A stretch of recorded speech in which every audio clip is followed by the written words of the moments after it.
को देखा तो छगन को लगा उसके भीतर ही भीतर कुछ पिघल रहा है। माँ ने उसके दोनों बाजू पकड़कर ऊपर उठाया, फिर उसकी तरफ ऐसे देखने लगी जैसे कह रही हो गले नहीं लगेगा क्या। छगन अचानक फफकते हुए माँ के आंचल से लग गया। मीनाक्षी की आंखों से भी अश्रुधार बह निकली। माहौल अचानक बोझिल हो गया था, मगर जैसे तैसे माँ बेटे ने बिना कुछ बोले अपनी भावनाओं पर काबू पाया। फिर बच्चे और बहू ने भी उसके पैर छुए। मीनाक्षी ने सबको गले लगाया, मगर सेवाराम दूर खड़ा था।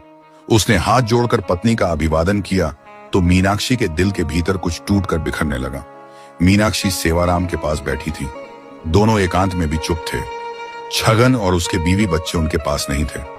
बात शुरू करने के लिए सेवाराम ने पूछा, तुम्हारे पति और बच्चे कैसे हैं? वह सुनी आंखों से सेवाराम को देखते हुए बोली, मैंने शादी नहीं की। इतना सुनते ही सेवाराम का दिल उछल पड़ा। मगर वह बाहर से शांत रहते हो?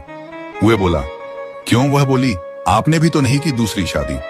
सेवाराम बोला, बेटे के लिए सौतेली मां नहीं लाना चाहता था, इसलिए नहीं की।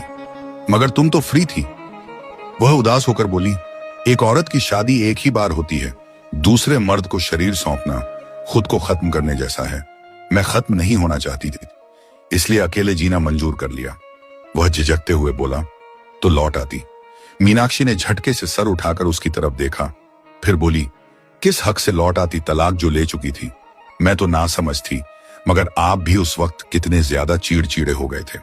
आप पर भी गुस्सा आता था, पछतावा होता था, मगर जब तक समझ आई तब तक बहुत देर हो चुकी थी।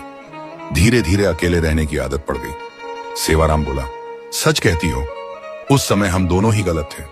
मुझे भी तुमसे बिछड़कर बहुत पछतावा हुआ, मगर पछताने से क्या फायदा जब चिड़िया खेत। गले से बोली, मेरा बनवास खत्म कर दो, थक गई हूं।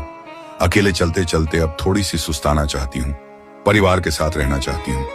सेवाराम की आंखों में खुशी के आंसुओं की झड़ी लग गई थी। चेहरा बिगड़ने लगा था, पता ही नहीं चल रहा है वह हंस रहा है या रो रहा है।